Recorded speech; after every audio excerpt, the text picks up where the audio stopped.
আসসালামু আলাইকুম প্রিয় শিক্ষার্থীরা, তোমরা কেমন আছো? আশা করি তোমরা সবাই ভালো আছো। অনলাইন ক্লাসে তোমাদের স্বাগতম। আমি Jahanara Akter, Comilla modern high school, Comilla. ইতিমধ্যে তোমরা 2টা অনলাইনে পরীক্ষা দিয়েছো। সামনে তোমাদের 3য় অনলাইন পরীক্ষা। সেই অনলাইন পরীক্ষার জন্য তোমরা ভালোভাবে প্রস্তুতি নেবে। আমি আজকে 8ম শ্রেণীর বাংলা বিষয় নিয়ে তোমাদের সামনে উপস্থিত হয়েছি। তোমরা অনেকেই জানো প্রকৃতির কবি, প্রেমের কবি, রূপসী বাংলার কবিকে। তিনি হচ্ছেন কবি জীবনানন্দ দাশ। এই জীবনানন্দ দাশের একটি বিখ্যাত কবিতা তোমাদের বাংলা বইয়ে আছে। আজকে সেই কবিতা পাঠ করব। তাহলে আমাদের আজকের পাঠ হচ্ছে আবার আসিব ফিরে। লিখেছেন কবি জীবনানন্দ দাশ। এই কবিতাটি পাঠ শেষে তোমরা মূলত কবির সাথে প্রকৃতির যে গভীর সম্পর্ক তা জানতে পারবে। কবি এদেশকে ভালোবাসতেন, তাই মৃত্যুর পরেও কবির সাথে এদেশের যে গভীর সম্পর্ক, সেই গভীর সম্পর্কটা তা কখনো ছিন্ন হবে না। আর তাই তিনি বারবার প্রকৃতির বিভিন্ন উপাদান হয়ে এদেশে ফিরে আসতে চেয়েছেন। অর্থাৎ শিক্ষার্থীদের মধ্যে এক ধরনের দেশ প্রেম ও প্রকৃতির প্রতি ভালো লাগা এই কবিতায় আমরা জন্মাতে পারে, সেই বিষয়টি আজকে আমরা এখান থেকে ধারণা লাভ করব। তাহলে আমরা শিখন ফলে চলে যাই। এই কবিতা পাঠ শেষে আমাদের শিক্ষার্থীরা বাংলা প্রকৃতির সমৃদ্ধ রূপ বৈচিত্র্য ব্যাখ্যা করতে পারবে এবং দেশ প্রেম ও প্রকৃতির প্রতি গভীর ভালোবাসা প্রকাশ করবে। কবি জীবনানন্দ দাশ তিনি 30-এর দশকের কবি, বাংলার একজন আধুনিক কবি এবং তার কবিতায় মানুষ ও প্রকৃতির একাকার হয়ে মিশেছিল। জীবনানন্দ দাশ তার কবিতায় প্রকৃতির বিভিন্ন উপাদানকে অনুষঙ্গ করে কবিতা রচনা করেছেন। আর তাই আমাদের সমাজে বা প্রকৃতির যে তুচ্ছ বিষয়গুলো আছে, সেই তুচ্ছ বিষয়গুলো তার কবিতায় অপরূপ মহিমায় মহিমান্বিত হয়েছে। আমরা এখন কবি পরিচিতিতে চলে যাই। প্রকৃতির কবি, প্রেমের কবি, রূপসী বাংলার কবি জীবনানন্দ দাশ। আমাদের মৃত্যুর পরে যারা বিশেষ খ্যাতি লাভ করেছেন তাদের মধ্যে জীবনানন্দ দাশ অন্যতম। কবি জীবনানন্দ দাশ 1899 খ্রিস্টাব্দে 17 ফেব্রুয়ারি বরিশাল শহরে জন্মগ্রহণ করেন। পিতার নাম সত্যানন্দ দাশ, মাতার নাম কুসুম কুমারী দাস। কুসুম কুমারী দাসও ছিলেন একজন স্বভাব কবি। জীবনানন্দ দাশ বরিশাল ব্রজমোহন স্কুল ও ব্রজমোহন কলেজ ও কলকাতায় প্রেসিডেন্সি কলেজে শিক্ষা লাভ করেন। তিনি 1921 সালে কলকাতা বিশ্ববিদ্যালয় থেকে ইংরেজি সাহিত্যে MA পাশ করেন। ইংরেজি সাহিত্যের অধ্যাপক হিসেবে তার কর্মজীবনের শুরু হয় এবং তিনি বিভিন্ন সময়ে Kolkata city college, Delhi Ramjas college, Barishal Brajamohan college, Kharagpur college, Barisha college ও হাওড়া কলেজে অধ্যাপনা করেন। একসময় তিনি সাংবাদিকতার পেশা ও অবলম্বন করেছিলেন। জীবনানন্দ দাশের কবিতায় বাংলাদেশের প্রকৃতির রং ও রূপের বৈচিত্র্য প্রকাশ ঘটেছে। অনেক অজানা গাছ, পশু, পাখি, লতা পাতা তার কবিতার নতুন পরিচয় ধরা পড়েছে। প্রকৃতির প্রেমী এই কবি প্রকৃতি থেকে তার কবিতার রূপ রস সংগ্রহ করেছেন। প্রকৃতিকে নিয়ে কবির বেশিরভাগ লেখা তার মৃত্যুর পর প্রকাশিত হয় এবং তার লেখা তখনই জনপ্রিয়তা লাভ করে। কবিতা ছাড়াও তিনি গল্প, উপন্যাস ও প্রবন্ধ রচনা করেছেন। তার উল্লেখযোগ্য কাব্যগ্রন্থগুলো হচ্ছে ঝরা পালক, ধূসর পাণ্ডুলিপি, বনলতা সেন, মহাপৃথিবী, 7টি তারার তিমি, রূপসী বাংলা, বেলা অবেলা কালবেলা। প্রবন্ধ হচ্ছে কবিতার কথা, উপন্যাস মাল্যবান সতীর্থ। তিনি 1954 সালে 22 অক্টোবর কলকাতায় এক ট্রাম দুর্ঘটনায় মৃত্যুবরণ করে। এখন আমরা কবিতাটি আবৃত্তি করব। কবিতাটি তোমরা সবাই বইটা হাতে নাও। আবার আসিব ফিরে জীবনানন্দ দাশ। আবার আসিব ফিরে ধানসিঁড়িটির তীরে এই বাংলায়, হয়তো মানুষ নয়, হয়তো বা শঙ্খচিল শালিকের বেশে, হয়তো বুড়ির কাক হয়ে এই কার্তিকের নবান্নের দেশে, কুয়াশার বুকে ভেসে একদিন আসিব এ কাঁঠাল ছায়ায়, হয়তো বা হাঁস হব কিশোরীর ঘুঙুর রহিবে লাল পায়, সারাদিন কেটে যাবে কলমির গন্ধ বরা চলে ভেসে ভেসে।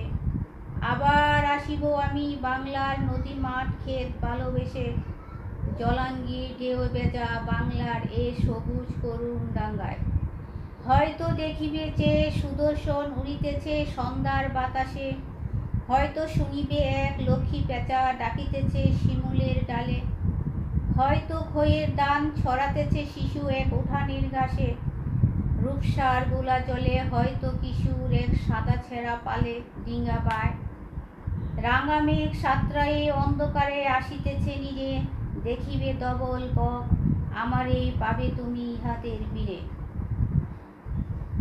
এবার আমরা এই কবিতার মধ্যে যে কঠিন কঠিন শব্দগুলো আছে সেই শব্দগুলো আমরা দেখব।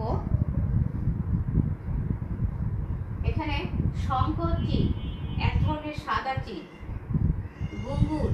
ঘুঙুর অর্থ হচ্ছে নৌকো, ডাঙ্গা শুকনো জায়গা, সুদর্শন এক ধরনের গুবরে পোকা, লক্ষ্মী পেঁচা সুলক্ষণযুক্ত পেঁচা, ডিঙ্গা ছোট নৌকা, নীরে পাখি বাসা, ডবল অর্থ হচ্ছে সাদা। এবার আসো ধানসিঁড়ি হচ্ছে ঝালকাঠি জেলায় ধানসিঁড়ি নামে একটি নদী ছিল। এখন নদীটি মরে গেছে। নবান্ন শব্দের অর্থ হচ্ছে নতুন ধান কাটার পর আমাদের দেশে এ উৎসব হয়। এই উৎসবে দুধ গুড় নারকেলের সঙ্গে মিশিয়ে নতুন আতপ চালের ভাত খাওয়া হয়। কার্তিকের নবান্নের দেশে, আমরা কবিতায় পড়েছি কার্তিকের নবান্নের দেশে, কবি নিজের জন্মভূমি বাংলাদেশকে নবান্নের দেশ বলেছেন। নবান্ন অর্থ নতুন ভাত। কার্তিক মাসে গড়ে নতুন ধান তুলে কৃষকেরা নবান্ন উৎসবে মেতে ওঠে। জলাঙ্গি, এবার দেখো জলাঙ্গি হচ্ছে, কবি এখানে নদীকে জলাঙ্গি নামে অভিহিত করেছেন। নদীমাতৃক বাংলাদেশকে কবি জলাঙ্গি ঢেউ বেজা বাংলা বলেছেন। রূপসা খুলনা শহরের পাশ দিয়ে প্রবাহিত একটি নদীর নাম। এই নামে ঝালকাঠি জেলায় একটি ছোট্ট নদী আছে। এবার আসো আমরা কবিতার লাইনের ব্যাখ্যায় চলে যাই। প্রথম লাইনটা হচ্ছে, আবার আসিব ফিরে ধানসিঁড়িটির তীরে এই বাংলায়। ধানসিঁড়ি হচ্ছে একটি নদীর নাম। অপরূপ এই বাংলাকে কবি খুব ভালোবাসেন। ধানসিঁড়ি নদীটি কবি খুব প্রিয়। মৃত্যুর পরও তিনি এদেশের সৌন্দর্য ভুলতে পারবেন না। তাই মায়া আর ভালোবাসার টানে তিনি ধানসিঁড়ি নদীর তীরে এই বাংলায় আবার ফিরে আসবেন। এই কথাটা এখানে বুঝিয়েছেন। এরপরের লাইনটি দেখো। এবার আমরা কবিতার লাইনের ব্যাখ্যায় চলে যাই। আবার আসিব ফিরে ধানসিঁড়িটির তীরে এই বাংলায়। ধানসিঁড়ি হচ্ছে একটি নদীর নাম। অপরূপ এই বাংলাকে কবি খুব ভালোবাসেন। ধানসিঁড়ি নদীটি কবির খুব প্রিয়। মৃত্যুর পরেও তিনি এদেশের সৌন্দর্য ভুলতে পারবেন না। তাই মায়া আর ভালোবাসার টানে তিনি ধানসিঁড়ি নদীর তীরে এই বাংলায় আবার ফিরে আসবেন।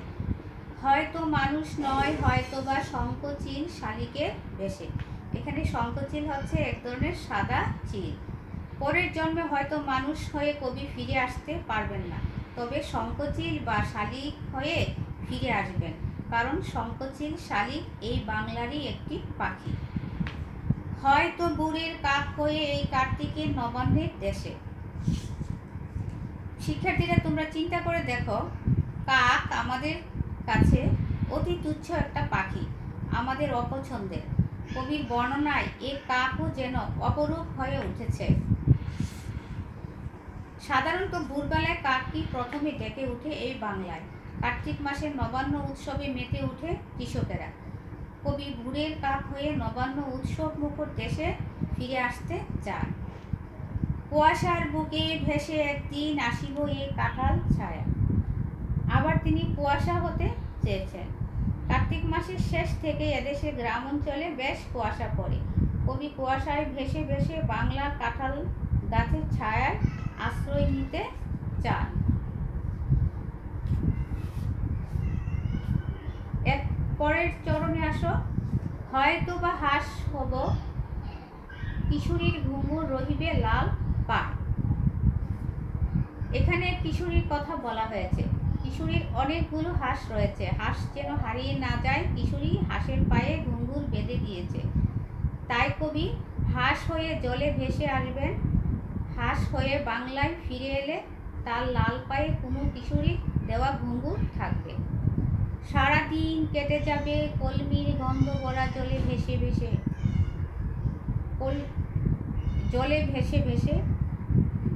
জলে ভেসে থাকে কলমির লতা। কলমির হালকা গন্ধ ভরা জলে ভেসে ভেসে কবি সারাদিন কাটিয়ে দেবে। আবার আসিব আমি বাংলার নদী মাঠ ক্ষেত ভালোবেসে। বাংলাদেশের প্রকৃতির সব কিছুকে কবি খুব ভালোবাসেন। এখানে তিনটি কথা বলেছেন, নদী, মাঠ, ক্ষেত। এখানকার নদী, মাঠ, ক্ষেতকে তিনি এতই ভালোবাসেন যে সেই ভালোবাসার টানে আবার ফিরে আসতে চান। এবার আসো পরের চরণে। জলাঙ্গি ঢেউ বেজা বাংলার এ সবুজ করুণ ডাঙ্গায়। জলাঙ্গি হচ্ছে জল অঙ্গ যার, এটা সমাস যুগে একটা গঠিত শব্দ। সেই জলাঙ্গি হচ্ছে চারিদিকে জল থাকা এরকম একটা জায়গা। আর সবুজ করুণ ডাঙ্গা বলতে কবি চরকে বুঝিয়েছেন। নদীর মাঝে জেগে ওঠা যে চর, সেই চরের সবুজ প্রকৃতির মধ্যে কবি আবার ফিরে আসতে চেয়েছেন। এরপরে আসো। হয়তো দেখিবে যে সুদর্শন উড়িতেছে সন্ধ্যার বাতাসে। সুদর্শন হচ্ছে এক ধরনের গুবরে পোকা। কবি সুদর্শন হয়ে বাংলায় ফিরে আসবেন। সন্ধ্যার বাতাসে উড়ে বেড়ানো গুবরে পোকার সৌন্দর্য কবিকে আকৃষ্ট করে। বাংলায় ফিরে আসতে যে হয়তো দেখিবে যে সুদর্শন উড়িতেছে সন্ধ্যার বাতাসে। সুদর্শন হচ্ছে এক ধরনের গুবরে পোকা। কবি সুদর্শন হয়ে বাংলায় ফিরে আসবেন। সন্ধ্যার বাতাসে উড়ে বেড়ানো গুবরে পোকার সৌন্দর্য কবিকে আকৃষ্ট করে বাংলায় ফিরে আসতে। তাই উড়ে বেড়ানো সুদর্শনের রূপ নিয়ে কবি বাংলায় ফিরে আসবেন। এরপর দেখো। হয়তো শুনিবে এক লক্ষ্মী পেঁচা ডাকিতেছে শিমুলের ডালে। লক্ষ্মী পেঁচা হচ্ছে সুলক্ষণযুক্ত পেঁচা। কবি কল্পনা করেছেন একদিন হয়তো লক্ষ্মী পেঁচা হয়েই তিনি বাংলায় ফিরে আসবেন। তখন শিমুলের ডালে বসে কবি লক্ষ্মী পেঁচা হয়ে বাংলাকে মঙ্গলের কোনো বার্তা শোনাবেন। তারপর দেখো। হয়তো খয়ের দান ছড়াতেছে শিশু এক উঠানের ঘাসে। কবি দুরন্ত শিশু হয়ে বাংলায় ফিরে আসতে চান। তিনি উঠানের ঘাসের উপর বসে খেলা করবেন, আর খেলতে খেলতেই খয়ের দান ছড়িয়ে দেবেন উঠানের ঘাসে। রূপসার গুলা জলে হয়তো কিশোর এক সাদা ছেঁড়া পালে ডিঙ্গা বায়। রূপসা হচ্ছে একটি নদীর নাম। কবি হয়তো বাংলায় ফিরে আসবেন এক কিশোর হয়ে। এখন কবি এক কিশোর হয়ে বাংলায় ফিরে আসবেন। সাদা ছেঁড়া পাল তুলে তিনি ডিঙ্গা বাইবেন রূপসা গুলা জলে। এরপর আসো। রাঙা মেঘ সাতরায়ে অন্ধকারে আসিতেছে নীরে, দেখিবে ডবল বক। ডবল হচ্ছে সাদা বক। সন্ধ্যার দিকে ডুবন্ত সূর্যের রঙিন আলোয় আকাশে ছড়ানো মেঘগুলো রঙিন হয়ে যায়। আর সেই রাঙা মেঘ সাঁতরে অন্ধকারে নীরে ফেরে সাদা বকের দল। কবি নিজেকে সেই সাদা বক কল্পনা করেই বাংলায় ফিরে আসতে চান। আমারে পাবে তুমি ইহাদের বীরে। বাংলার এসব অপরূপ প্রাকৃতিক পরিবেশের মধ্যেই কবিকে খুঁজে পাওয়া যাবে। মৃত্যুর পর আবার ফিরে এসে কবি এইসবের মাঝেই নিজের অস্তিত্ব ফিরে পেতে চান। আশা করি কবিতার লাইনের ব্যাখ্যা তোমরা সবাই বুঝতে পেরেছ। এখন এবার দেখো, তোমাদের পাঠ্য বইয়ে যে কবি পরিচিতি আছে সেটা একটু লক্ষ্য করো। পাঠ পরিচিতি। আবার আসিব ফিরে কবিতাটি কবি রূপসী বাংলা কাব্যগ্রন্থ থেকে নেওয়া হয়েছে। কবি এই কবিতায় দেখিয়েছেন যে তিনি নিজের দেশকে খুবই ভালোবাসতেন। প্রিয় জন্মভূমি অত্যন্ত তুচ্ছ জিনিসগুলো তার দৃষ্টিতে সুন্দর হয়ে ধরা পড়েছে। কবি মনে করেন যখন তার মৃত্যু হবে তখন দেশের সঙ্গে তার মমতার বাঁধন শেষ হবে না। তিনি বাংলার নদী, মাঠ, ফসলের ক্ষেতকে ভালোবেসে শঙ্খচিল বা শালিকের বেশে এদেশে ফিরে আসবেন। আবার কখনো গুড়ের কাক হয়ে কুয়াশায় মিশে যাবেন। এমনও হতে পারে তিনি হাঁস হয়ে সারাদিন কলমির গন্ধ ভরা বিলের পানিতে ভেসে বেড়াবেন। এমনকি দিনের শেষে যে সাদা বকের দল মেঘের কুল ঘেঁষে নীড়ে ফিরে আসে, তাদের মাঝেও এই কবিকে খুঁজে পাওয়া যাবে। এভাবে তিনি বাংলাদেশের রূপময় প্রকৃতির সঙ্গে মিশে যাবে। তাহলে আমাদের এই কবিতাটি রূপসী বাংলা কাব্য যে আবার আসিব ফিরে কবিতাটি রূপসী বাংলা কাব্যগ্রন্থ থেকে নেওয়া হয়েছে। এবার দেখো, কিছু এতক্ষণ যা পড়লাম এর মধ্যে কিছু জ্ঞানমূলক প্রশ্ন আছে। এবার দেখো কিছু জ্ঞানমূলক প্রশ্ন। এই জ্ঞানমূলক প্রশ্ন এখানে একটি বিষয় লক্ষ্য করো। জ্ঞানমূলক প্রশ্নের উত্তর লিখতে তোমরা শুধু শব্দটি লিখবে না, পুরো প্রশ্নের যে বাক্য আছে পুরো বাক্যটাই ওখানে উত্তর হিসেবে দিতে হবে। যেমন এখানে একটি প্রশ্ন, কবি আবার কোথায় ফিরে আসতে চেয়েছেন? কবি ধানসিঁড়িটির তীরে ফিরে আসতে চেয়েছেন। আরেকটা প্রশ্ন দেখো, কুয়াশার বুকে বেশে একদিন কোথায় আসবেন? কবি একদিন কাঁঠাল ছায়ায় কুয়াশার বুকে বেশে আসবেন। লক্ষ্মী পেঁচা কোথায় ডাকছে? লক্ষ্মী পেঁচা ডাকছে শিমুলের ডালে। সুদর্শন কি? সুদর্শন হলো এক ধরনের গুবরে পোকা। শিশু কোথায় খইয়ের দান ছড়াবে? শিশু উঠানের ঘাসে খইয়ের দান ছড়াবে। রূপসা কিসের নাম? রূপসা একটি নদীর নাম। নবান্ন উৎসব কি মাসে হয়? নবান্ন উৎসব কার্তিক মাসে হয়। এবার আসো, ডিঙ্গা শব্দটির অর্থ কি? ডিঙ্গা শব্দটির অর্থ ছোট নৌকা। উঠানে খইয়ের দান ছড়ায় কে? উঠানে খইয়ের দান ছড়ায় এক শিশু। আবার আসিব ফিরে কবিতাটি কবি কোন কাব্যগ্রন্থ থেকে নেওয়া হয়েছে? আবার আসিব ফিরে কবিতাটি কবি রূপসী বাংলা কাব্যগ্রন্থ থেকে নেওয়া হয়েছে। এবার আসো, এবার অনুধাবনমূলক প্রশ্নে চলে আসি। কেমন হয় অনুধাবনমূলক প্রশ্ন তোমরা সবাই দেখো। কবি কিভাবে এই বাংলায় ফিরে আসতে চেয়েছেন? এটা অনুধাবনমূলক প্রশ্ন। কবি এদেশকে কার্তিকের নবান্নের দেশ বলেছেন কেন? জলাঙ্গি ঢেউ ভেজা বাংলা বলতে কি বোঝানো হয়েছে? তারপর রাঙা মেঘ সাতরায়ে অন্ধকারে আসিতেছে নীরে, এই কথাটি বুঝিয়ে লেখো। আমারে পাবে তুমি ইহাদের বীরে, এই কথার দ্বারা কবি কি বুঝিয়েছেন? এগুলো হচ্ছে অনুধাবনমূলক প্রশ্ন। এগুলো তোমরা মুখস্থ করবে বাসায়।